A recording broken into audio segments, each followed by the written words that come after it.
Le Mans, la course et notre histoire locale sont partout présentes au Salon Rétromobile 2023, porte de Versailles. Avec pour commencer notre visite, la merveilleuse Obéissante, premier véhicule routier à vapeur exposé toute l'année au Musée des Arts et Métiers de Paris et que l'on doit au célèbre Sartois Amédée Bollé.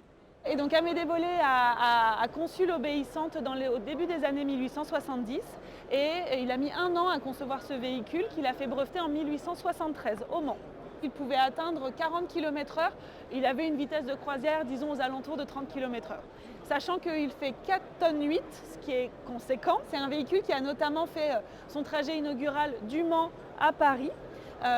Il est arrivé à Paris de façon un peu surprise parce qu'il n'y avait pas d'autres véhicules comme lui à l'époque et ça a été une telle surprise et une telle cocasserie d'une certaine façon que c'est un véhicule qui s'est pris un certain nombre de contraventions lors de son entrée dans Paris.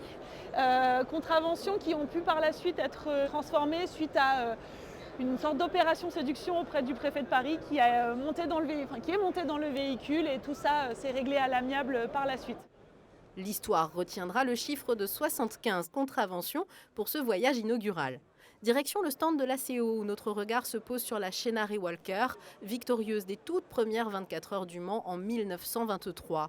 L'une des nombreuses voitures mythiques exposées au salon dans le cadre du centenaire de la course. Lundi, on a eu la chance de faire une parade, notamment avec cette Chenare Walker de 23 dans Paris, escortée par la garde républicaine.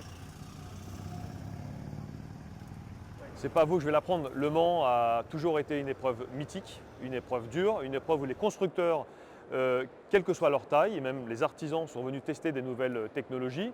On a 2 expos qui sont ici à Rétromobile. Une première expo où on met en avant justement les Français qui ont brillé. On a évidemment du Peugeot 905, la toute nouvelle 9X8. On a aussi de l'Alpine, on a aussi de l'artisan, du Pescarolo, du Rondo, etc.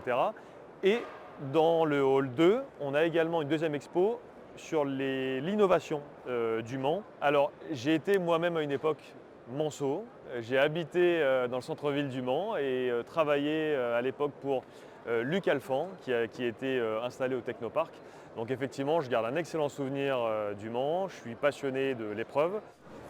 Anecdote, le directeur du salon a aussi travaillé plus d'une décennie pour la marque de lubrifiant Motul, l'un des acteurs techniques de la course, y compris dans le cadre du centenaire. Et c'est sur une parfaite copie d'un stand de 1954 que nous retrouvons les représentants de la marque. C'est la première année où Motul a commencé à inscrire son histoire commune avec les 24 heures du Mans. 1954, c'est aussi l'année où Motul a inventé le premier lubrifiant multicrade. S'ensuit également l'année 1971, année charnière pour Motul, puisqu'on a inventé le premier lubrifiant 100% synthétique, qui est la Motul 300V.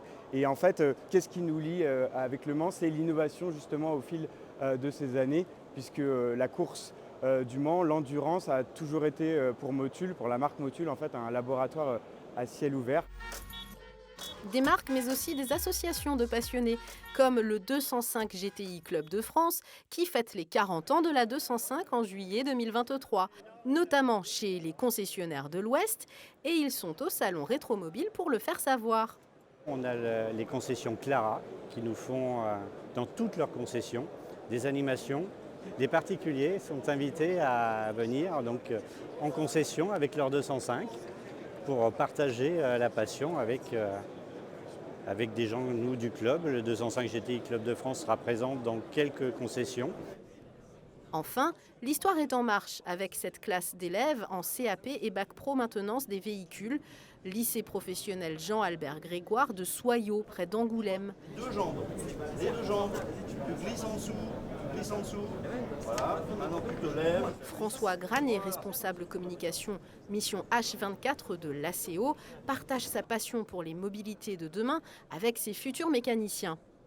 Ils viennent découvrir ce qu'était l'automobile hier et ce qu'elle sera demain, notamment avec ce qui derrière moi est installé, posé là à Porte de Versailles, le prototype électrique hydrogène, l'un des prototypes à propulsion électrique hydrogène du programme Mission H24. Ce programme, joint venture de projet entre l'Automobile Club de l'Ouest et Green GT, qui prépare l'arrivée de la catégorie réservée aux prototypes de course à propulsion hydrogène aux 24 heures du Mans à horizon 2024, 2025, 2026. Bref, quand les constructeurs vont commencer à entrer dans cette catégorie, soit avec des véhicules à pile à combustible à hydrogène, soit avec des véhicules à groupe motopropulseur thermique hydrogène, puisqu'aujourd'hui les solutions technologiques hydrogène sont ouvertes.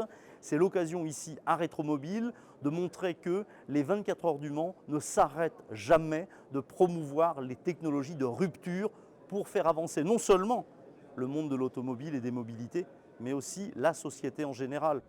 Porte de Versailles cette année, c'est un centenaire que l'on célèbre, mais aussi toute l'histoire des mobilités.